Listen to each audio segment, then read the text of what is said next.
Hello folks. I heard this question asked a few times over the years. If you could only choose one fly to fish, lakes, rivers, anywhere you went, what would it be? And for me, this is that fly.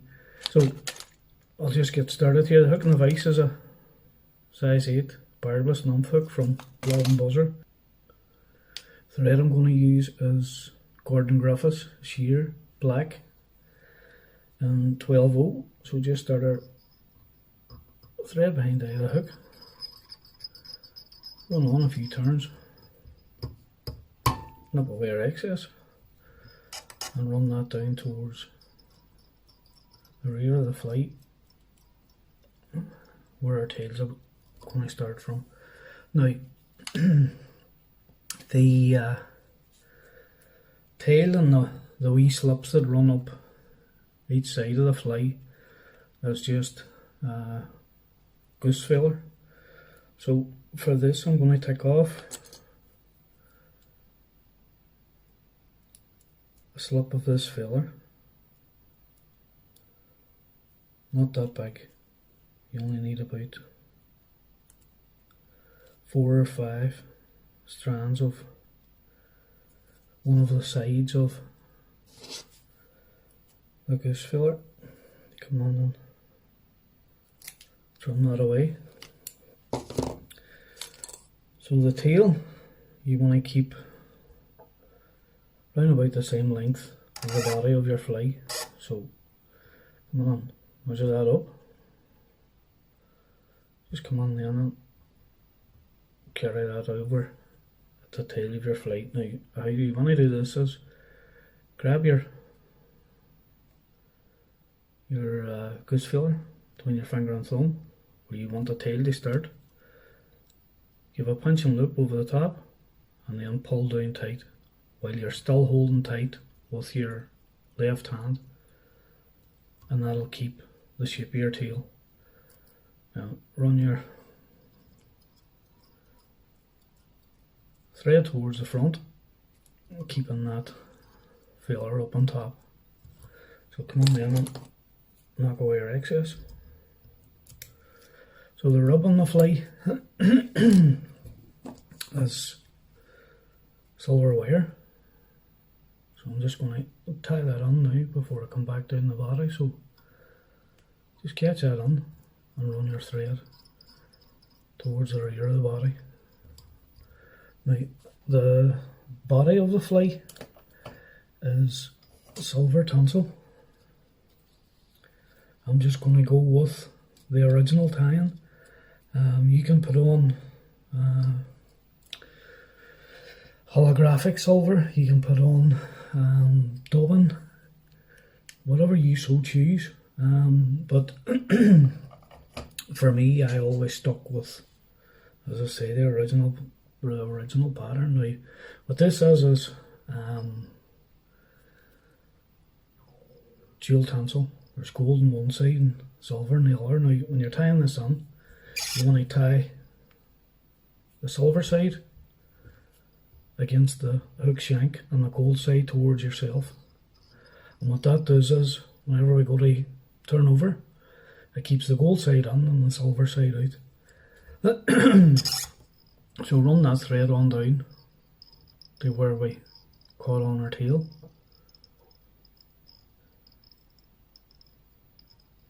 And then back up towards the front of the hook, tying down that tinsel and forming a flat base for our tinsel and rub to come back up.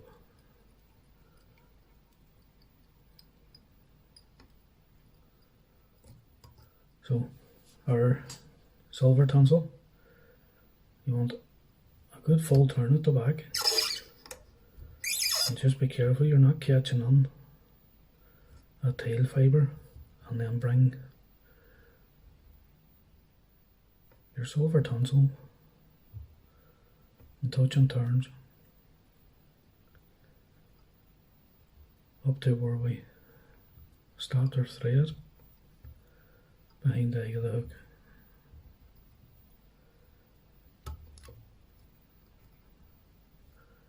Just give a wee check just to make sure. No.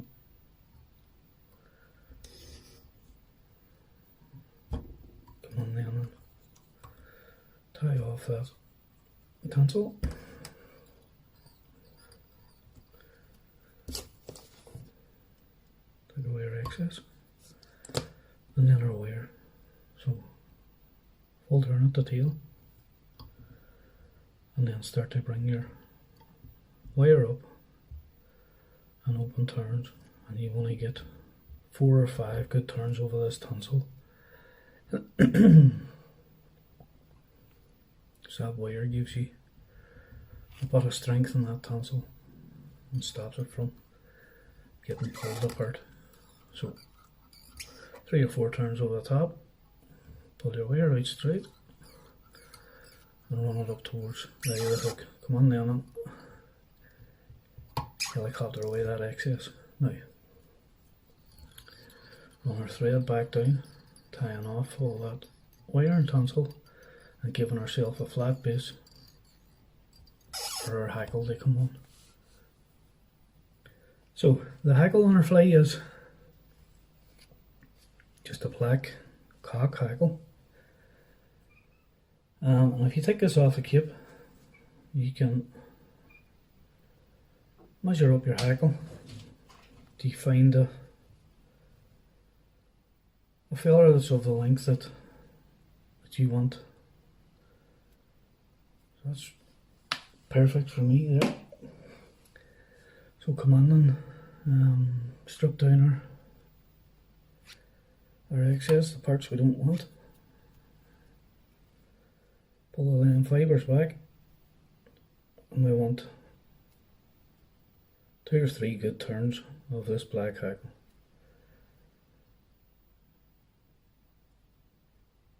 So come on down and secure down that top, fold it back in itself,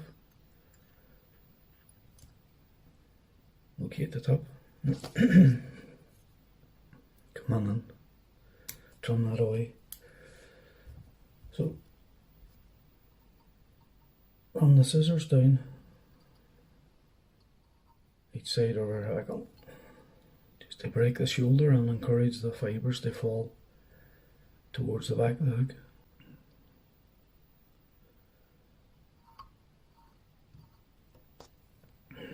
Trim away our stock. Get our hackle pliers. Grab hold of that stock, pull our fibres towards the back.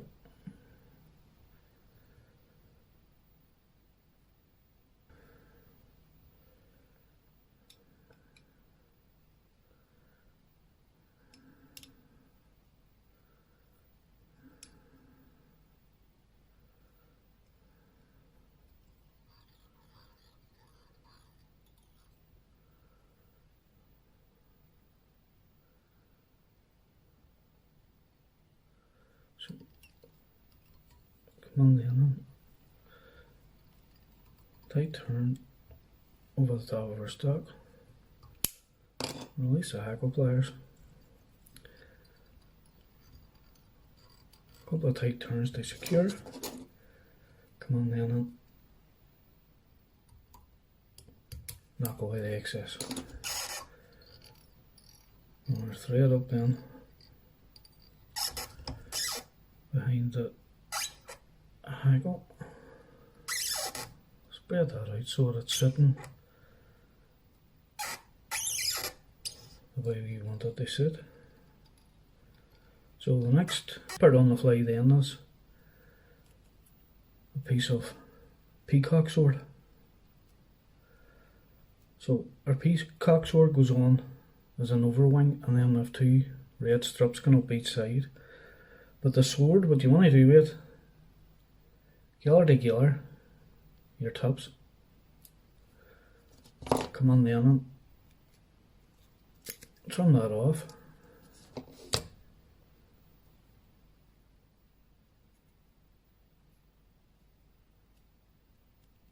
Take your time and galler these fibres around so that they all sit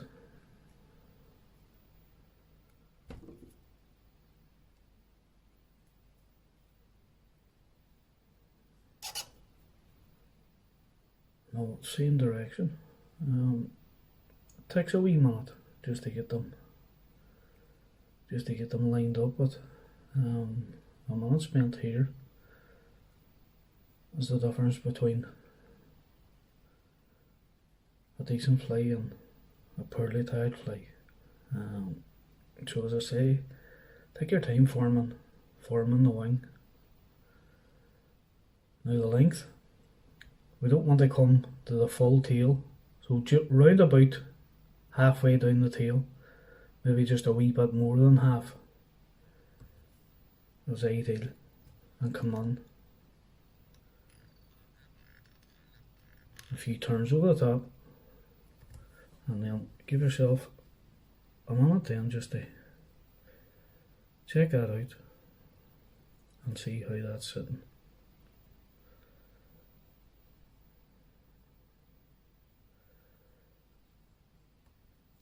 That looks pretty decent to me.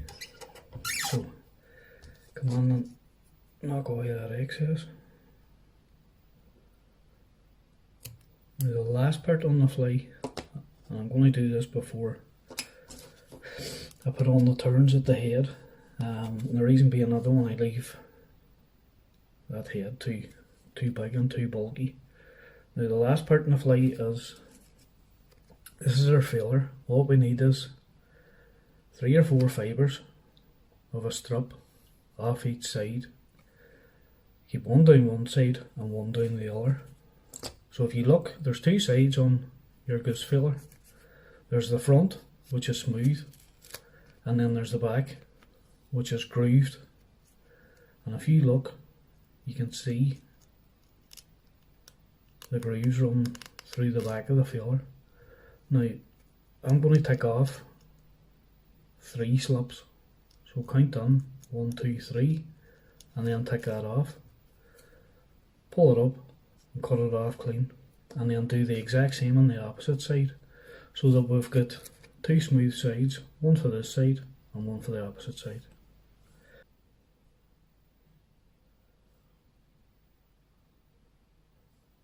So this is our 2 slips. So we've got one for the far side. You want to keep these just shy of the length of our wing. So round about there would be ideal. Come on then, and a couple of turns over that just to hold it. Turn that over just to see.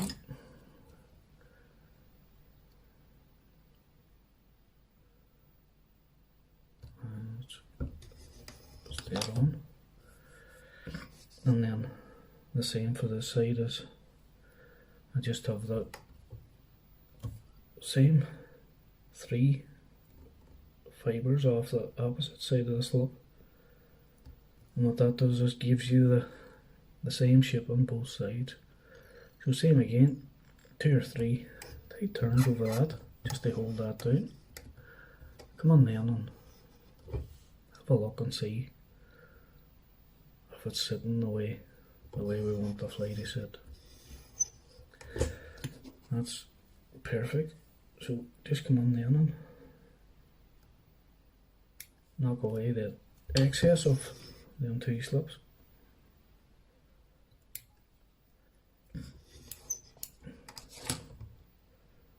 Hold everything in place and come on then and tidy up our head.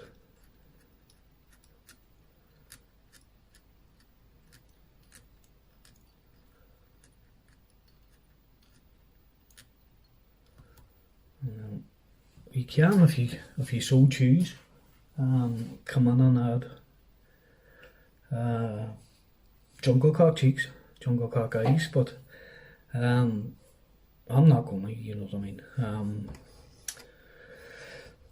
For me, they don't really need it. There's the old question of salmon flies is the same.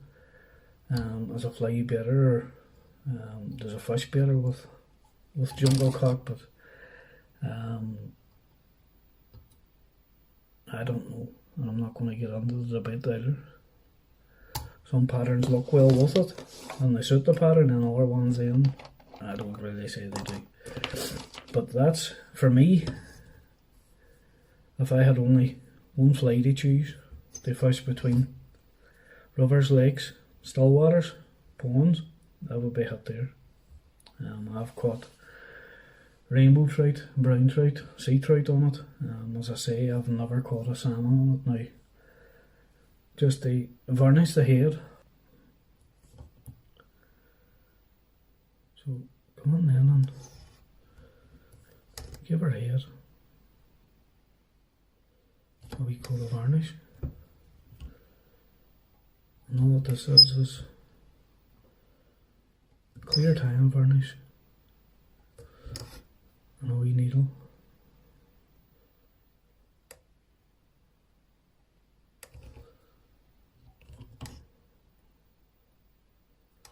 So there you go, folks, that's it. That's an Alexandra. I've caught, if I'm fishing for sea trout, that's my point fly. Never a cast without an Alexandra on it for sea trout. But I've caught rainbow trout and I've caught brown trout on it as well. Especially when they're chasing fry, they can be very effective. So there you go, folks. I hope that was helpful. And if you haven't already, subscribe to the channel. I'm putting videos up that I'm not sharing on social media, so unless you're subscribed to the channel you won't see them. But there's a range, a pile of different flies to come. There's another few sea trout flies planned, as well as salmon flies. So as I say, keep an eye on the channel, and hopefully some of the videos, if not all of them, have been helpful to you. So until the next time, folks, thanks for watching, and tight lines.